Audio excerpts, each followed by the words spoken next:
बिस्मिल्लाहिर्रहमानिर्रहीम। अस्सलाम वालेकुम। ताशिक मुर्शिदा सीज़न 3 एपिसोड 10 के साथ हाजिर खिदमत है। सर जी, क्या मैं अंदर आ सकता हूँ? जी आइए आइए फ़ाद साहब, आइए, वेलकम। जी सर, आपसे मिलने के लिए कोई आया है, कोई आपसे मिलना चाहता है, तो क्या कहते हैं, उनको भेजूँ अंदर?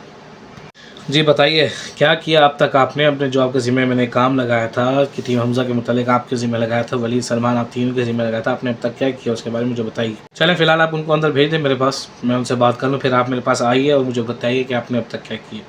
चलें ठीक है सर, मैं अभी भेज रहा हूँ उनको, और आपसे कुछ बात करना चाह रहे हैं, तो आप देख लें क्या कहते हैं। अस्सलाम वालेकुम सर हसन, क्या हाल है? ठीक है, आप खैरियत से हैं? यकीनन आप मुझे देख के चौंक गए होंगे क्योंकि मैं आपके पास कुछ एपिसोड पहले ही आई थी। मैं तब आयशा बन के आई थी और आज भी मैं आयशा बन के नहीं हूँ। आज मैं आयशा बन के नहीं आई हूँ, बल्कि आज मैं अपनी असली पहचान ज़हरा शाह के तौर पे आई हूँ, जैन शाह की बहन। मेरा अभी आने का मकसद ये है कि मैं अपने भाई को बचाने आई हूँ। ये मुझे पता चला कि आपने मेरे भाई को कमांडोज के हवाले कर दिए हैं, तो इस वजह से मुझे मंजर-ए-आम पे आना पड़ा। आपकी वो बात सच थी कि मैं 2 एपिसोड पहले ही अपने भाई जैन को मिल चुकी थी, लेकिन हमने आपसे क्यों झूठ बोला? क्यों हम आपको को मिसगाइड करते रहे? क्यों आपके इवेंट के टीम मेंबर्स ने आपको मिसगाइड किया? तो सारा कुछ मैं आपको क्लियर करने आई हूँ, ताकि आप मेरे भाई के ऊपर कोई जुल्म ना करें और मेरे भाई को रिहा कर दें। मैं कुछ अर्से पहले गुम हुई थी, आपके पास केस लेके मेरा भाई आया, ये कह के कि मेरी बहन गुम हो गई है, और बाकी मैं गुम हो गई थी। अरे गुम नहीं हुई थी, मैं खुद घर छोड़ के गई थी। मैं और मेरे साथ कोई और नहीं, बल्कि बासित रवा की बहन भी थी। हम लोग घर छोड़ के खुद गई थी क्योंकि हम लोग इंस्पायर थे। वो यूट्यूब आपको जो बताया गया है वो सच है कि हम यूट्यूब से जो बहनें आती हैं उनसे इंस्पायर थी। इस वजह से हमने अपना घर छोड़ दिया था, क्योंकि हम भी एक आज़ाद ज़िंदगी जीना चाहती थी। हम चाहती थी कि जिस तरह वो आज़ाद हैं, खुश हैं, अपने उनको हम उनकी खुशी देख के हमें खुशी होती थी, तो हम चाहते थे कि हम भी इसी तरह खुश रहें। इसलिए हम लोग घर से सर जी, हम लोग अपनी मर्जी से घर से गई थी। हमारी सोच थी कि हम घर से जाएंगी, अपने घरों से कहीं और रहेंगी इकट्ठे, और उसके बाद आज़ाद ज़िंदगी गुजारेंगी, अपनी मर्जी से काम करेंगी, अपनी मर्जी से कपड़े पहनेंगी, अपनी मर्जी से जिधर जाएंगे, कोई पूछने वाला नहीं होगा, ना भाई ना बाप ना कोई और होगा। तो हम लोग ये सोच के घर से निकले थे, लेकिन हमें क्या पता था कि ये माशरा तो नहीं है इस तरह काबिल कि हम औरत बगैर बुरके के, बगैर इस तरह बगैर अच्छे कपड़े पहने इस माशरे में नहीं रह सकती। और हमें तब एहसास हुआ, हमने घर आना चाहा लेकिन हमें घर आने नहीं दिया गया। हमारे साथ एक स्ट्रेटजी हो गई और उसके बाद हम लोग फिर गायब हो गई, हम अगवा हो गई थी। और उसके बाद फिर बड़ी मुश्किल से हम लोगों ने अपनी जान बचाई, और जान बचाते फिर जैन शाह आ गया जो मेरा भाई है। उसको मेरी लोकेशन किसी तरह पता चल गई, तो उसने आके मुझे रिकवर कर लिया। अब वो जब मुझे उसने बचा लिया और वहाँ से बासित रहमान साहब ने अपनी बहन को निकाल लिया, तो उसके बाद मेरे भाई को चीफ साहब आपके जो है उनकी तरफ से कॉल आती है। उन्होंने कहा कि आइए आप मेरे से मिलिए और मुझे बताइए क्या मसला है आपका। तब मेरे भाई ने उनको बताया कि मेरी बहन गुम थी और उसको मुझे मिल गई अल्हम्दुलिल्लाह। तो मैं अपना केस मेरा ख़त्म हो गया, मैं जाके बताने लगा सर हसन को। तब आपके चीफ साहब ने मुझे यही कहा, मेरे भाई को कहा कि आप ऐसा करें, आप उनको मत बताएं, क्योंकि हम नहीं चाहते कि वो इस तरह करें। और मेरे भाई को के पास काम नहीं था, तो मेरा भाई लालच में आ गया। उन्होंने कहा मैं आपको इसकी मुँह मांगी कीमत दूंगा बस। तो इस वजह से मेरे भाई ने लालच में आके आपको कुछ नहीं बताया, आपको कुछ बताने की बजाय उसने उनके साथ हाथ मिला लिया, और इस वजह से उसने आपको मिसगाइड किया और नहीं बताया कि मैं आपको उसको ऑलरेडी मिल चुकी हूँ।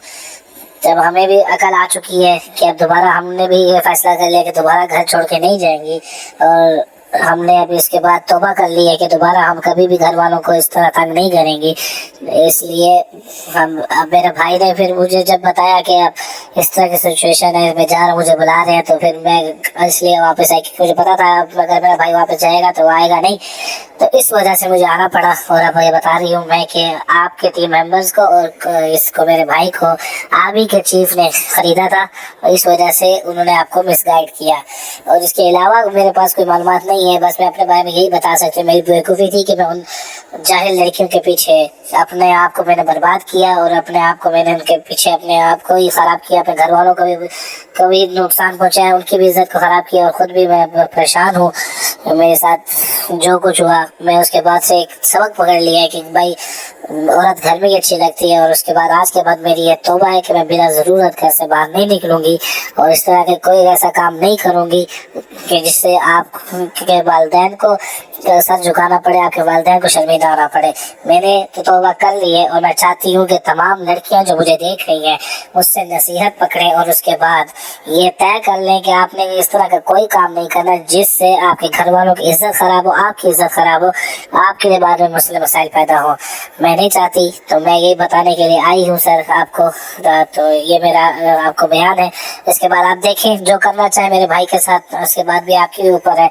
मैं जो कर सकती थी, जो कह सकती थी, जो मेरे पास आपके पास कहने के लिए अल्फाज थे जो थे मैंने बता दिए। इसके बाद आपको जो हमारे लिए अच्छा लगता है, जो सजा आप देना चाहें वो आपके ऊपर है। मेरे पास इससे ज़्यादा आपको बताने के लिए और कुछ नहीं है। चलें, ये तो बहुत अच्छा हो गया कि आप खुद आ गए सामने और आपने आके इकरार भी कर लिया कि आप मिल चुकी थी और आपने उसके बाद ये जो आपने जुर्म किया वो आप खुद अपना कबूल कर रही हैं कि आपसे जुर्म हुआ, ये नहीं करना चाहिए था। आपने नसीहत भी कर दी लड़कियों को, सब ज़बरदस्त हो गया। अल्लाह आपको आप के मामलात आसान करे, आपके लिए ज़िंदगी के आगे मामलात को आसान करे। ज़ाहिर बात है लड़कियों के लिए कोई आसान नहीं होता। और मैं तमाम चैनल देखने वालों को इसकी नसीहत करना चाह रहा हूँ, जो उन्होंने नसीहत आपको की है कि इस तरह के काम बिल्कुल मत कीजिएगा कि जिससे आपको और आपके घर वालों को शर्मिंदगी का बायस बनना पड़े। बहरहाल ये तो जो होना था हो गया, जो हमने बताना था बता दिया। अब आप मुझे बस इतना बताएं कि हमारे टीम मेंबर में से आपके साथ कौन कौन शामिल था। जी चीफ साहब का मुझे पता है और उनके पीछे मैं ऑलरेडी अपना काम कर चुका हूँ, मैं उनके पीछे बंदे लगा चुका हूँ। लेकिन आप मुझे बताएं कि हमारी टीम के बस मेंबर कौन कौन शामिल थे, क्या आपको इनके बारे में पता है, ताकि हम उनको भी उस तरीके से ट्रीट कर सकें, ताकि हम उनसे भी बच सकें। जी, मैं जब भाई को बात करते हुए सुना था तब मैंने सुना था कि वो किसी सलमान और वलीद का भी जिक्र कर रहे थे आपके चीफ के साथ। जी चलो ठीक हो गया, अच्छा हुआ आपने अपना कन्फ्रेंस भी कर लिया और बता भी दिया हमें कि ये सब कुछ था, सारा कुछ ठीक है। आप नाम भी बता दिए हमें, वलीद और सलमान, हम इसके ऊपर भी गौर करते हैं। आपका बताने का बहुत शुक्रिया। बाकी जो आप लोगों ने जुर्म किया उसकी सज़ा तो सारी बात है आपको मिलेगी। वो क्या होती है वो फिर हमारे जब चीफ साहब आएंगे, नए या पुराने जो भी है, वो देखते हैं हम लोग पुराने चीफ का क्या करना है। बहरहाल जो नए चीफ आएंगे वो आप लोगों का इस मामला देखेंगे। बहरहाल फ़िलहाल आप जा सकती हैं और आपके भाई को भी इंशाल्लाह मैं रात तक घर भिजवा दूँगा। ठीक हो गया, अब आप जाएँ घर अपने। जी फ़ाहद साहब, आप ज़रा मेरे पास तशरीफ़ लाइए, मुझे आपसे ज़रूरी बात करनी है। जी सर जी, मैं आ गया। सर जी माज़रत, बस मैं ज़रा पानी पीने गया था तो इसलिए लेट हो गया। जी सर जी हुक्म करें, क्या बात है। जी फ़ाहद साहब आइए, तशरीफ़ रखिए। एक तो मुझे बताइए टीम हमज़ा के मुतालिक आपने क्या किया, क्योंकि मैंने आपको एक टीम बना के दी थी। आपके टीम के 2 मेंबर हैं वलीद और सलमान, उन्होंने हमारे साथ गद्दारी की है, हमारे ख़िलाफ़ काम किया। हमारी टीम का हिस्सा होकर आपको पता ही नहीं है। खैर इस बात में आपके भी सज़ा होगी, आपको भी इससे बजाई बात है, आपकी निजेंस से तो आपको भी सज़ा मिलेगी। तो इस तरह तो नहीं चलेगा। बहरहाल जो भी है वो बाद में देखते हैं। आप ऐसा करें, एक तो अल्लाह दीता साहब को मेरे पास लेके आएँ, और दूसरी बात ये है कि आप जाएँ जहाँ आप कह रहे थे मैंने जाना है, आप होके आएँ उधर, और उसके बाद फिर मिलते हैं आपसे इंशाल्लाह। तो वलीद और सलमान वाले मामले को भी देखना है, अभी मुझे क्लियर करना है इसको। और दूसरा ये है कि आप जैन को, कमांडर साहब को कह दें कि जैन को जो है रात तक हमने वापस रवाना करना है घर, तो इसलिए मेरे पास उसको जल्द से जल्द लेके आएँ। फिर उनसे भी हमने कन्फ्रेंस करवाना है, क्योंकि अब उसकी बहन तो कन्फ्रेंस कर गई, चली गई है, तो अब उससे भी करवाना है हमने कि क्या वाकई उसने ये सब कुछ किया है या नहीं किया। अभी देखते हैं वो क्या कहते हैं, क्योंकि उसकी बहन तो ये इकरार करके गई है। ठीक हो गया सर जी, मुझे तो ऐसा कुछ फील नहीं हुआ था, मुझे नहीं पता चला वलीद और सलमान हमसे गद्दारी कर रहे हैं, हमारे साथ हमारे ही खिलाफ़ काम कर रहे हैं, हमारी टीम के मेंबर होके। मुझे नहीं पता था। जो मुझे मालूमात मिलती रही चीफ़ वगैरह के हवाले से मैं आपको बताता रहा, तो मुझे नहीं पता था इस बारे में। अगर पता होता तो मैं आपको ज़रूर गाइड कर देता। बहरहाल अब जो मैं उनको देखता हूँ, बुलाता हूँ, अब देखते हैं उसके बाद उनका क्या करना है बाकी। और मुझे लिए कोई हुकूमत है तो बताइए।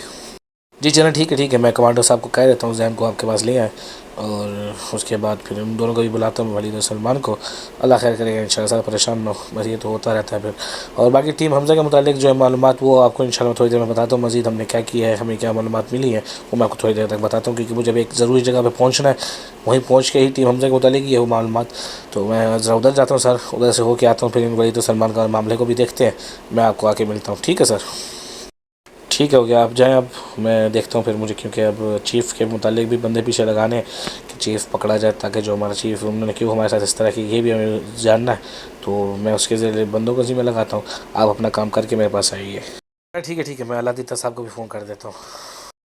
अस्सलाम वालेकुम सर जी, क्या हाल है? ठीक हो, खैरियत है? सर जी माज़रत मैं ज़रा बीमार थी, कि हम वैसे थोड़े को चक्कर नहीं ला सका। ब्याह सुनो ठीक हो, खैरियत है? सुनो बड़े गुस्से से लगते पे, खैर थे? तबीयत से तो ठीक है ना? क्या वो मामला गड़बड़ थी है क्या? आज के लिए इतना ही, इस एपिसोड में इतना ही था। आपसे मुलाकात करेंगे इंशाल्लाह हम लोग नेक्स्ट एपिसोड में। तब तक के लिए अल्लाह हाफिज़। और हाँ, देखते रहिए तलाशे गुमशुदा।